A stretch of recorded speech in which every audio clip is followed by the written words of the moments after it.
So I decided to take a day off of social media, and it's been really nice. The anxiety level has been much more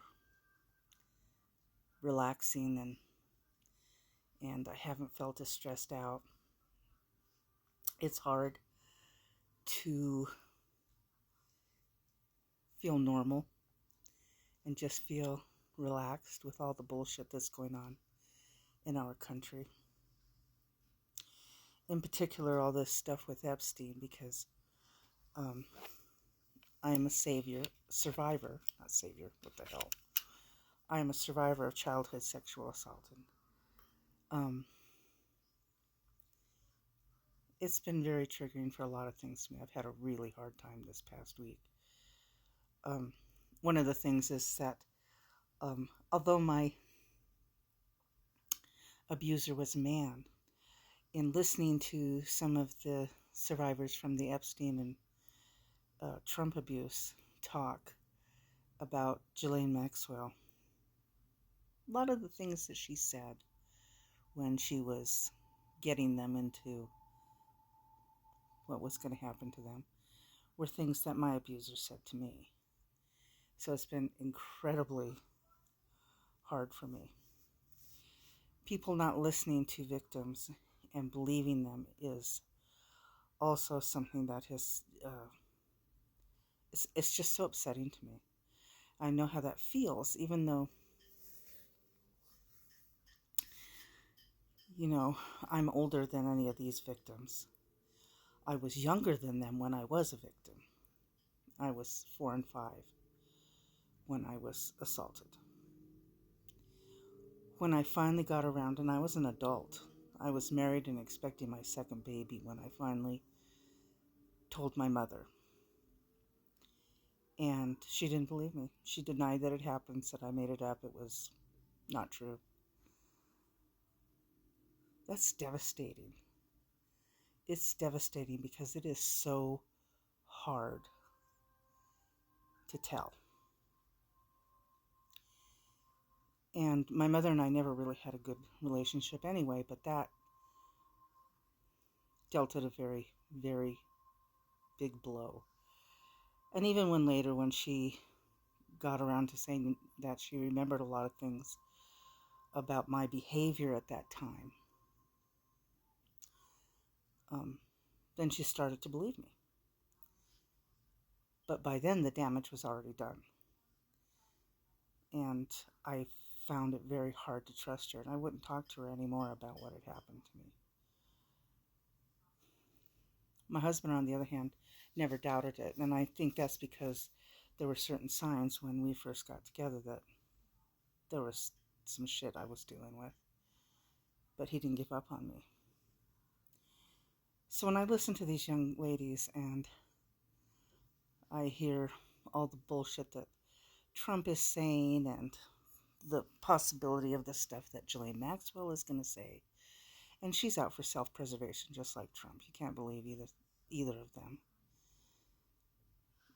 I believe these young women. I believe them because I know what happened to me. It's very easy when you are young, and when somebody who is an adult, when you have been raised to be respectful and to listen to adults, it's very easy to get trapped in a situation that you have no idea what to do about it. If you're told, you be quiet, there will be consequences. I can kill your mother, I can kill your family, I can do this to you, I can do that to you. And then if they find out little pieces of information about you, they will say, see, this bad thing happened to you because you're a bad person. And you got to let me do this because I'm going to help you and it's good for you, and all the different things that they say. And when you're young, and even as a young teenager doesn't have the wherewithal to say it's okay to get up and walk out. I don't want to do this. Adios. That would even be hard for a grown woman to do depending on the circumstances. So anyway, all this stuff with Epstein is just, it's making me crazy. And I wish that we would believe the victims. And this woman who took her life a few months ago, and her family has made a statement against, I think it's Virginia Dufree or Dufree, I can't remember her last name, but her family has made a statement, and I applaud them for that, for not letting Trump get away with these statements about Jeffrey Epstein stole her. You don't steal a child that you're grooming from another pedophile. You're grooming them and they're getting hoodwinked and taken away.